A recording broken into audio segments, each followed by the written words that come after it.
Good afternoon, ladies and gentlemen, I'm John, this is Many a True Nerd, and welcome back to Fallout Tale of Two Wastelands. Well, last time, we wrapped up our business in Canterbury Common, or rather, actually, we didn't. We did the showy superhuman bit, sorting out the Mechanist and the Antagonizer, but that's not actually the most important mission located right here in Canterbury Common. Seriously, this is very easy to miss, but you do not want to miss it. And all we need to do is have a chat with Uncle Ro about the organisation of the various travelling merchants.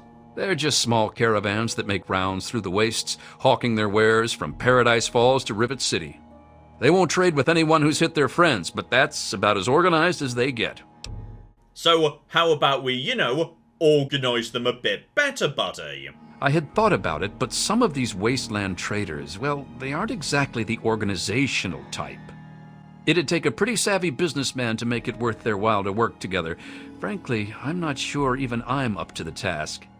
And at this point, there's a few different ways you can make this happen. I think there is a speech check, but yes, if you've got Black Widow, it overwrites it. So instead, I'm just going to flirt with this guy to get him to help me, because that's my solution to basically everything.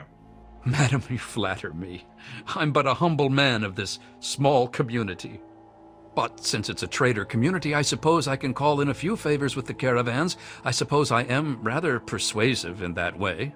So you just let me know what you'd like to see from the caravans, and I'll let them know what to focus on. So, let's have a chat about weapons, armour, food and chems, and miscellaneous goods. This refers to the 4 caravans that do the rounds. One's a weapons trader, one's armour, one's chems, and one's random junk. So let's start off with armour, which is Crow, I believe. Our man Crow handles most armor and clothing out on the trail. He grew up a tribal, but he traded in his loincloth for much snappier apparel long ago. And there we go, we learn a bit more about him, but more importantly, I get to expand his inventory. Basically, I'm making an investment. I'm about to hand over caps to Uncle Ro, and in return, this guy is going to carry more stuff of a higher quality. Improving Crow's wardrobe would require a one-time investment of, say, 200 caps. And thanks to all my book trade money, that is nothing. So we're going to do that straight away.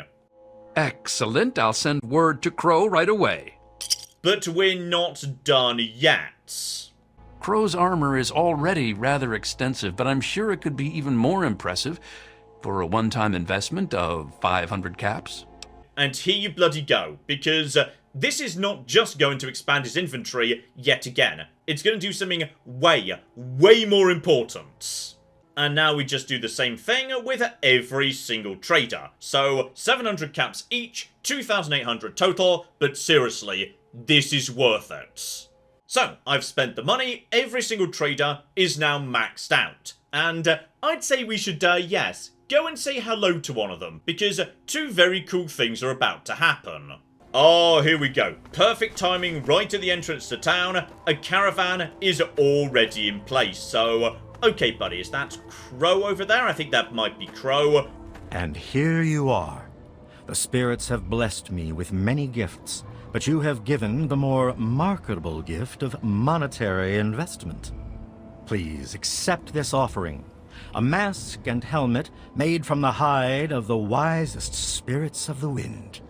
May it benefit you as fully as it has myself. And there we go, Crow's iBot helmet. Crow is actually the one I was really looking for, because every trader I run into is going to give me 1 present. 3 of them, it's pretty generic, just some relevant goods to their store. He's the only one that gives you a unique bit of armor, his iBot helmet, which is... I'm going to be honest, it's not actually very good, but it's still cool to have, damn it. Here we go, a DR of 5, a DT of 1, so yes, not spectacular, but yes, it weighs, 10. It's actually, I believe, the heaviest helmet in the entire bloody game, and it's not even that good, so I'm not 100% sure why, but it looks cool, it's got flames drawn on the back. The normal one doesn't have flames on the back, so... Okay, it's completely pointless, but it's still nice to have a unique bit of gear, damn it. That, however, isn't what we really did this for. Oh no. Oh no. And neither's the expanded inventory, though that is pretty nice in its own way too. No. Instead, the reason we did this is repair. Because at the start of the game, every travelling trader is in fact a repair person. And bear in mind, while this is Fallout New Vegas rules, where repairing is relatively easy, back in Fallout 3, yeah, when repair functioned as a hard cap of the condition you could get an item, yeah, the quality of repair that you were getting out of shops was pretty bloody important. And at the start of the game, these people were terrible. Their repair skill was just very, very poor indeed. But at this point, their repair skill goes through the bloody roof. They are some of the best repair people in the entire game.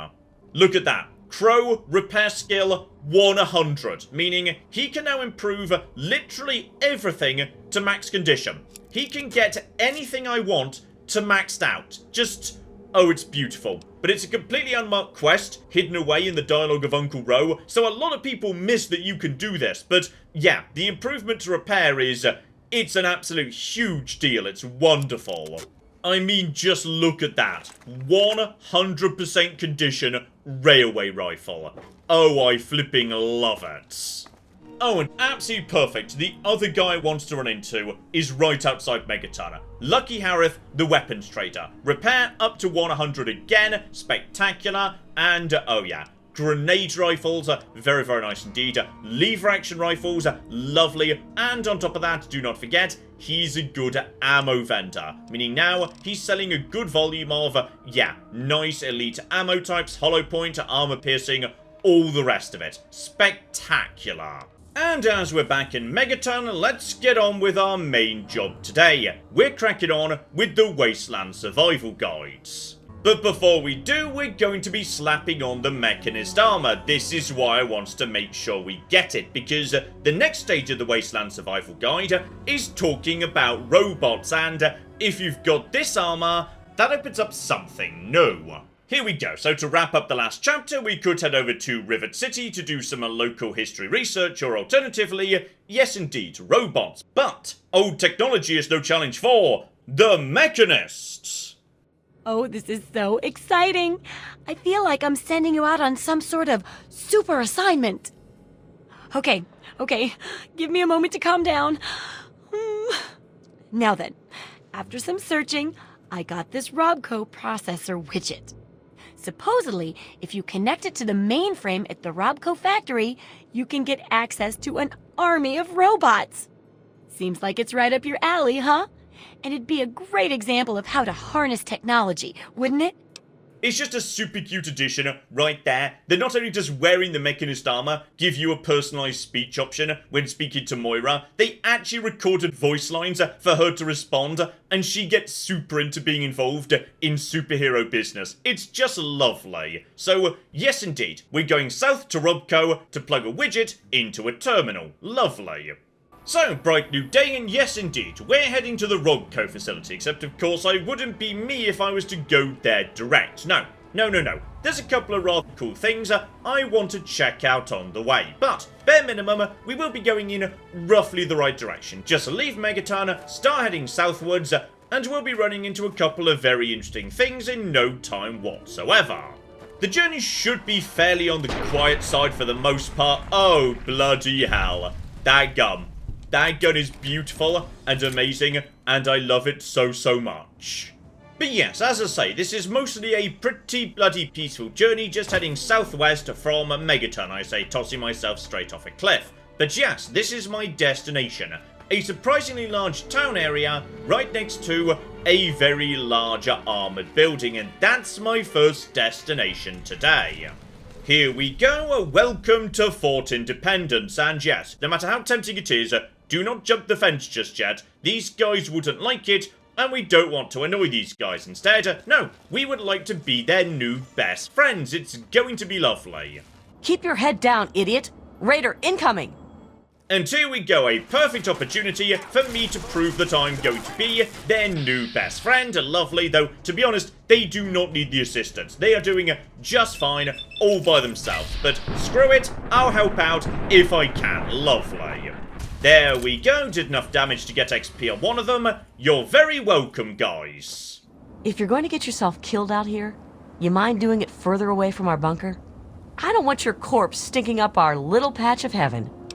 Say hello to the Outcasts. I love the Outcasts because they play a very minor role in the game, but they're also very important for contextualizing the Brotherhood of Steel, because of course the Brotherhood in Fallout 3 are acting very differently to how they do in Fallout 1 and 2. A change that would be jarring if we were just told, hey, the Brotherhood's just like this now. But no, the game goes to great lengths to demonstrate, hey, this particular cell of the Brotherhood has gone in a different direction, but there have been consequences. They have been cut off from the Brotherhood back in the West Coast, who are still as they were at the time of Fallout 1 and 2, and the changes were not universally accepted by the people right here either. Many of them broke off and formed their own splinter group, the Brotherhood Outcasts, who, as far as they're concerned, are the real Brotherhood, because they're the ones who are sticking to the traditional Brotherhood outlook. I.e., don't trust outsiders, gather technology, lock it away, humanity's gotta be protected from itself.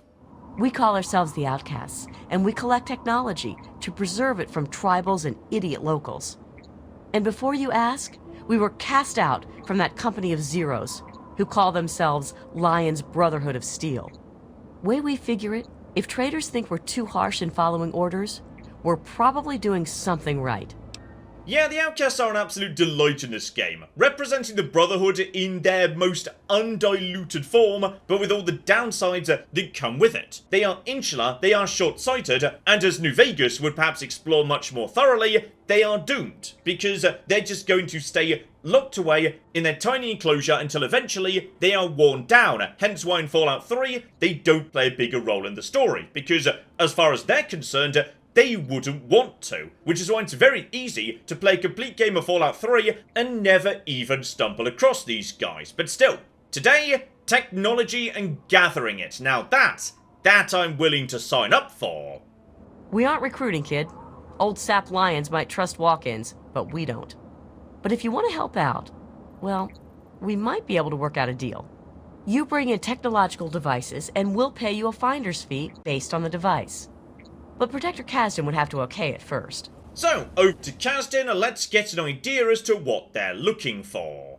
Power armor, energy weapons, and all sorts of advanced technology. Even some junk like sensor units or spare parts can be useful. Some of it goes into the archives, some of it gets used to repair our own gear. Either way, it's better in our hands than lying around out there. Okay, so that gives us an idea as to what he wants bringing to him, but fun fact there, you may notice he mentioned spare parts. There's no such component in Fallout 3. What he's referring to, because it's what he actually does take off you, is scrap. The scrap that you find everywhere was originally going to be used as part of the weapon maintenance and repair system, a bit like weapon repair kits in Fallout New Vegas, but they took it out of the game at some point. Still, some lines of the script do act like the mechanism's still present. Kasdan here also provides by far the clearest indication of where the Outcasts see themselves in the world. The Brotherhood came out here to recover technology from the eastern cities and bases. If Lions won't do it, then we will. And when we resume contact with the Western Elders, Lions is going to be put in his place. Even if that place is in front of a firing squad.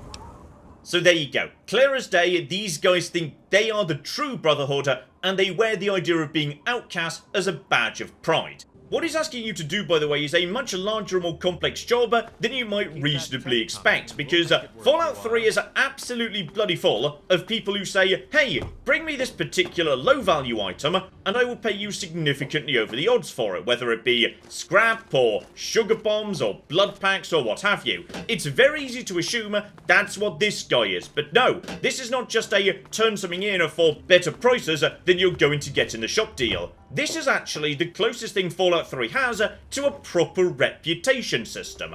Right now, these guys don't like you, but if you do enough work for them, they will eventually be, albeit slightly reluctantly, willing to accept you into their base. With sufficient lockpick you can just break in now, but yes, they will shoot you on sight. Maybe don't do that. Bad idea. Instead, like you were saying, bring him various bits and pieces. We need to earn 50 outcast points in order to be welcomed into their number. Small deals like, say, scrap sensor modules, they're worth a handful of points each. Energy weapons, that's more like 5, 6, 7. Power armor, that's getting into the really damn good stuff. So isn't it bloody convenient that just a moment ago we were standing right next to the robot repair center, which is absolutely bloody swimming in the resources he wants. Also a copy of Nikola Tesla and You, which I completely forgot about and walked straight past last week. Good job, John. Back around GNR, there may still be a few corpses hanging around. I believe Jennings in particular never despawned, so there we go. Nice bit of power armor and power helmet from him. Lovely. So, back to casting as I was getting a little bit over capacity. Full set of power armor, the armor and the helmet. That gets you, I believe, a 9 points, 6 and 3. So that's, 20% of the way there already. Lovely.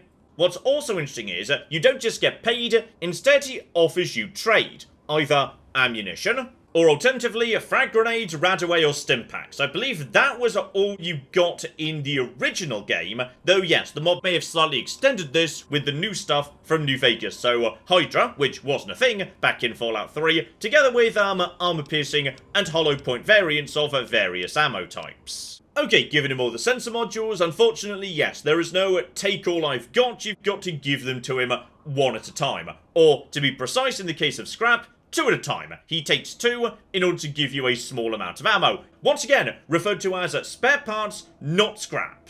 There's also no way of knowing what your outcast score is, by the way. The game doesn't tell you what any individual item is worth. I needed to go and check this on the Fallout wiki, and there's nothing particularly useful in his dialogue that indicates, hey, you're a third of the way there or something. So, yes indeed, just keep shoving technology in his mouth until eventually he says, hey, welcome aboard, I guess. Still, a good bet is probably just heading towards, yes, the center of DC. Because if the Brotherhood die, that's power armor. And if the super mutants end up dead, they've got a not bad chance of holding laser weaponry. They do seem to have laser rifles a fair whack at the time. And if you're willing to just fight your way through the trenches a bit, which yes, with that gun is quite manageable, you will find a couple of guaranteed dead Brotherhood right here in the mall. Turn in all that armor, all that weaponry, all their helmets, etc, etc. That is over 30 points just by itself. As for the mutants, honestly, you may get lucky, you may not. So as I amble slowly back to casting, massively over capacity once again, let's see if I've got lucky and made my way up to, yes, 50 friendship points just using those nice, easy drops. Okay, this is promising. New option. Are we good? Do you trust me? You've definitely proven your worth. I'll make sure to tell our people on patrol that you're a friend of the outcasts. Okay, now that'll do as a starting point. And though he didn't specifically say it, the door is no longer locked. Brilliant. So, welcome to Fort Independence in a universe where they're not immediately shooting me because I broke in here. Instead, now me and these guys, we're best friends. Beautiful. What I really enjoyed, by the way, is a lot of effort was made into properly dressing this area because they said, hey, we're gathering and storing and documenting technology, so that's exactly what this place is. It's actually set up as a storage and research base, including, if you just head down into the basement, a dedicated research wing with a special locked vault for the extra elite dangerous technology. And there's a lot of really fun lore stuff going on here. Each computer in this room containing a report on a particular weapon, just saying when they were produced, what they were used for, etc, etc. With the detail going right down to how does the science work, who produced each component. There's no real benefit to knowing this, it's just really nice that you can get right into this level of detail about how the technology of the Fallout universe functions if you want it. The research log into the missile launcher suggests they weren't just studying this thing, they were trying to improve it, but the lad, J.J. Brown, just kept breaking the damn things. Technically, the missile launcher I've recently worked on is not broken, it just does not function properly. I've since locked it up in the weapons storage and, oh yeah, we're going to be wanting to follow up on that. Weapon storage is right here next to the research lab and it is hard locked, but don't you worry, for something this exciting, we're going to be able to sort that out. After all, my lockpick is now 50, and the intelligence, bobblehead and comprehension together mean lockpick plus 25. In here, naturally, you'll find all the weapons they were studying, the minigun, a plasma rifle, a laser rifle, pretty early game plasma rifle, all things considered, so might be a good thing to come and grab if you want to. But more importantly, one very fascinating thing indeed, the lad outside Kasdan, he will very gladly accept alien power cells. In fact, he'll reward you for them very highly. They earn you a lot of friendship points. And there's a reason for that. Inside the armory, these lads already had some alien power cells. The outcasts are aware that aliens exist and are trying to study their power sources, which is a super cute thing to know. But even better is right here next to the door. Say hello to what is no longer a missile launcher, and is instead the broken missile launcher, the Miss Launcher. This thing is, it is ridiculous and I love it. And if we were looking for somewhere to test it out, we could do a lot worse than nipping back upstairs to their war room. Defender Morgan and I executed a reconnaissance mission last night to gauge Raider entrenchment in the structural underground of Fairfax. We located 3 entrances into underground utility tunnels and confirmed the enemy has occupied and fortified these positions. Some are undefended. We also identified a small weapons cache in the southeast section of the tunnels. We were compromised by a patrol while placing explosives here. In accordance to mission parameters, we did not engage, instead retreating to base. Raiders will be likely to attach more patrols to that area now. So, Fairfax Ruins is where those raiders came from that we ran into the very first time we ran into the outcasts, and now we've made friends with the outcasts, they flagged to us there's a weapons cache of interest located in the ruins, so okay, let's go do some exploring. Do however be a bit on the careful side as you leave Independence and go into Fairfax, because this place is pretty bloody well occupied by the raiders, so alright, got myself a missile launcher. Can see some raiders in the distance over there. So how about we just, yes, line up a shot at that car and explode that to destroy the raiders. And we will find out very quickly, yes, this missile launcher doesn't function as a missile launcher. It's effectively a grenade launcher.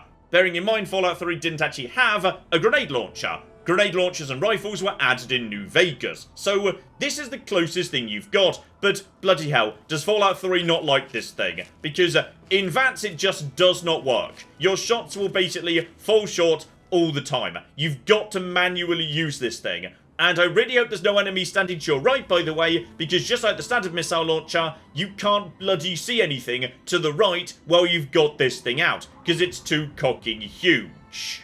Still, just a quick shot with a gun that is not kind of hilariously terrible and gimmicky. Lincoln's repeater. That'll start taking down some raiders in that bit of the world. And yeah, if need be, do not be afraid to fall back to the outcast. They can assist with this nonsense. Clearing the entire town is most definitely not necessary. There's not that much interesting going on. All I really want is this area right here, because you know how much I enjoy a good metro station. Still, first up we need to deal with the locals, and yes, it's just a handful of raiders. I want to say a handful.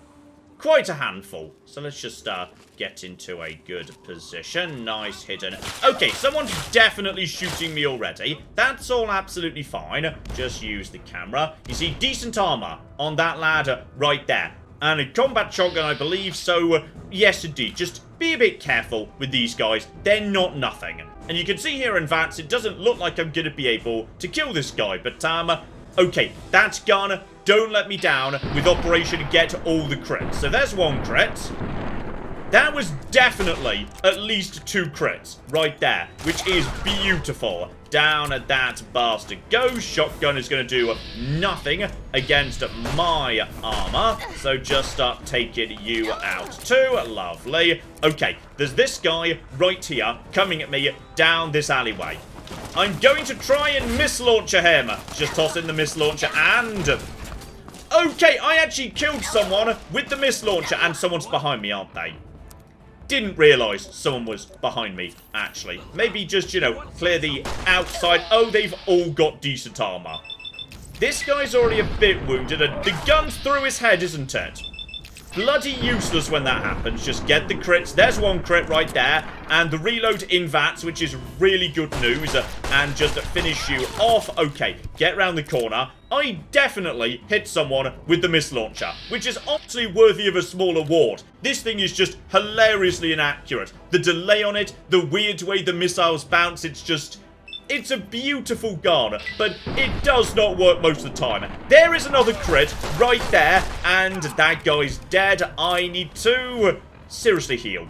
This is, okay, this is not going desperately well. This place is a bit of a menace. Let's just, you know, eat and drink and whatnot.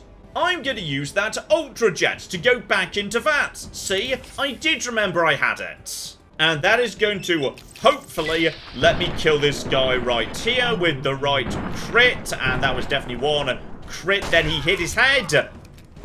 We good. We're still in caution, and my health is now coming back in a hurry. I say in a hurry, the stim pack's already worn off. Honestly, I'm amazed I am not dead. This place is, yeah, a bit of a menace to invade. There are typically raiders everywhere in good armor, like decent stuff all over the shop. There's also some really fun traps here you don't see very often. So, tripwire right over here, right next to this lovely pipe. If you trigger that, then that leads to, yes indeed, in just a second, beautiful, I was standing way too nearby. That leads to grenades being dropped down the pipes. You do not see that trap very often, but it's very cool indeed. Let's all just politely pretend it was alternate universe John who was dumb enough to stand too nearby to these things, and that real universe John, yes, just disarmed the trap as he should have done in the first place. Marvellous. So, okay, let's just... Oh. Okay, I see you guys. You're just armed with a stick, which is nowhere near as bad. That is relatively fine, actually. And, oh, already running away, you bloody cowards. Anyway, couple of things we want to be checking out here, because, yes indeed, we were told that there was potentially some good stuff underground. The metro station is not our destination because, yes, we're going for utility tunnels, not this place, though I do appreciate how committed they are to the ghoulish raider aesthetic. Multiple strung up corpses, giblets right here, bones and skeletons. These guys have really gone the extra mile to create a nightmare ghoulish tableau. Together with, just to take these lovely grenades here, so they don't roll behind me and murder me in a second. Lovely. Oh, and I've just leveled up from cracking open a first aid box in this area. So, okay, level 12, and I would love to get a weapon skill up. But, which one? You know what? Basic guns at 69. That'll do perfectly. That's pretty damn nice.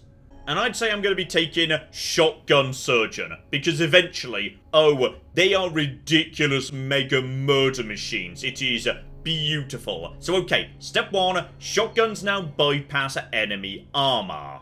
If you're wondering, by the way, how it is we're in the metro system right now, one reasonably assumes that Fairfax Station is on the extension of the blue line that goes out towards the west. I.e., if you just go a little bit further past the flooded metro, which is officially Minuteman Station that is on the train plan, you would eventually reach Fairfax. But there is no in-game map that covers these outlying metro stations, like Jury Street or Fairfax. Accordingly, you can't access the tunnels, there is no further to go, this is just the station. But while we're passing through here, and the reason we actually came in here at all is, under the stairs, yeah, skill book for stealth, lovely. The more curious bit is right here, which is this lovely grate that appears to have a door underneath it. If you walk over this, then this happens.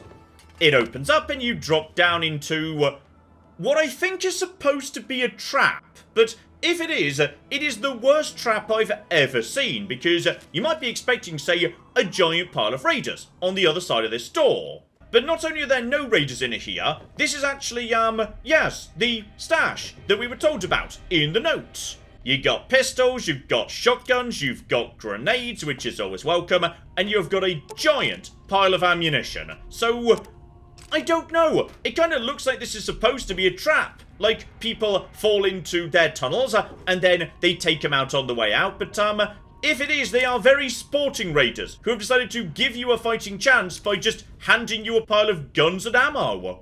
Still, in either case, you can't get back out the way you came in. Okay, you actually can. You can sort of Bethesda your way out of the hole. But let's pretend you can't, alright? We're going to be polite and pretend you can't Bethesda your way out of the hole. Instead, we're going elsewhere. So just take you out in a second. Slightly delayed reaction from you right there. Lovely.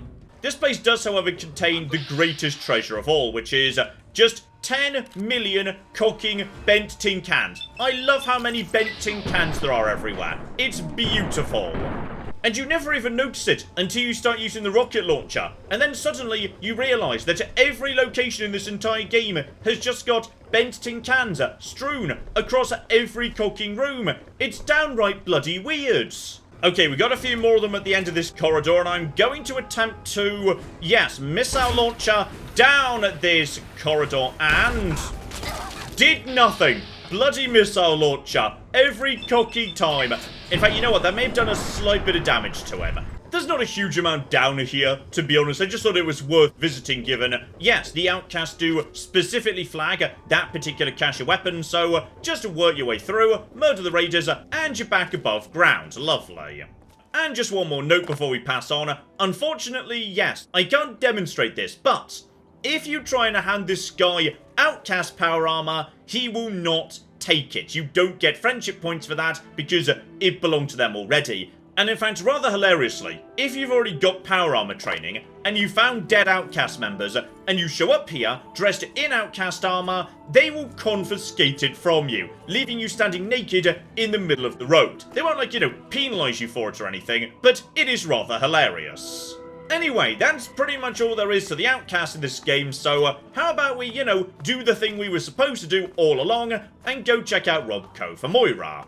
If you get lost, by the way, just look for Tenpenny Tower. If you're coming from the north, and most people will be, yeah, just go in that direction, you'll pretty much hit Robco on the way. And here we go, Robco. But before we step inside, of course, there is one very important thing we need to do. Say hello to Tinker Joe, the robot salesman. Well, it just happens that I've got a beautiful deal on this customized Gutsy. And it's not just Mr. Gutsy. He's a full-fledged sergeant. Sergeant RL3, to be precise, the pride of General Atomics International. Comes complete with a simulated personality unit, so he's good protection and good company too. And all yours for just 1,000 caps. In Fallout 3, that is not an insignificant amount of money. The economy is a lot more basic than that of New Vegas. There are no casinos, guns are worth a lot less. But, you know what? I'm not going to say no to a full-fledged companion. So go on then, why not? Though, yes, there is another caveat as well. Hey, I said it was a beautiful deal, didn't I? But to tell the truth, RL3's a bit picky about the company he keeps, and he won't let himself get sold to just anyone. Makes him a bit of a tough lot to sell, if you know what I mean. But he seems to like you, so I'm not going to complain. I have no idea why, but this robot will only allow himself to be recruited by somebody who is morally neutral. And I am, so there's no problem whatsoever. I'll just transfer the codes, and you've got a deal, friend. Here's hoping for the best for you and the sergeant alike.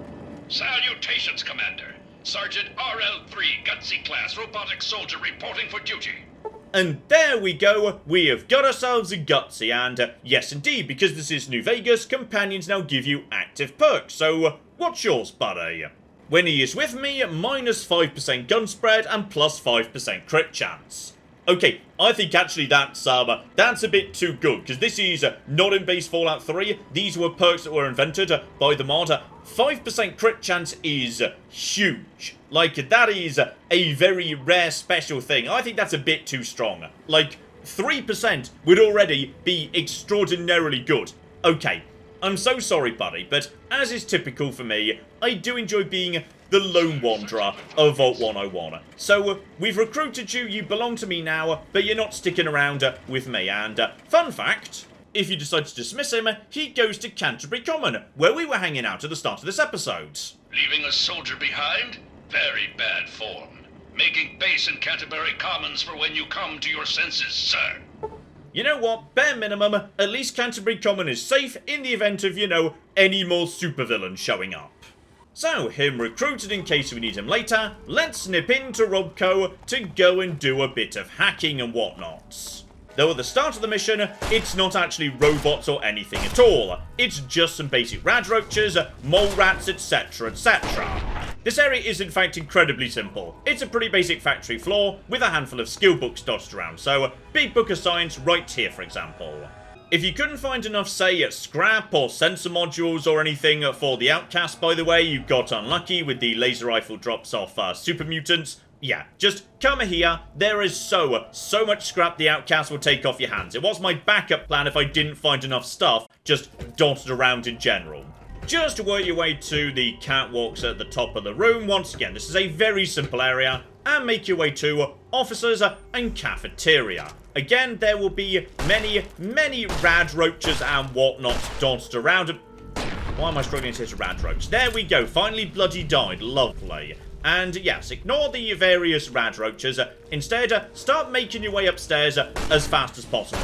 If, by the way, you still have the mole rat repellent stick, it can actually be rather useful in here. Just, you know, to take out these guys nice and easy.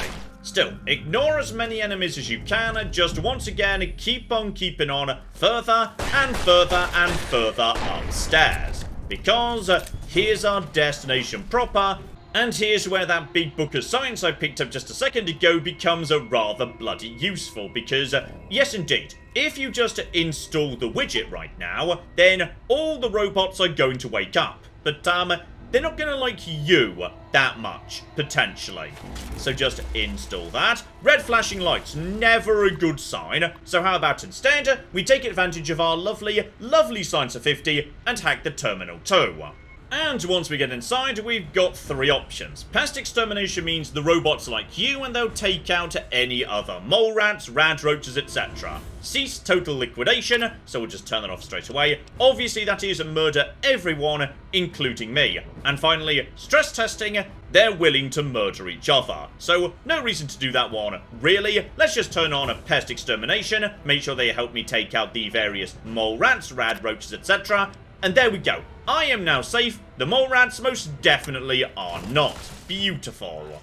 And now we're perfectly safe. Feel free to loot. Right by the start, we have got Nikola Tesla and you, which is just beautiful. There is a stealth boy and one of the officers at the rear too, and 10 bloody million first aid boxes. So yes, you will be absolutely golden in terms of stim packs when you're done.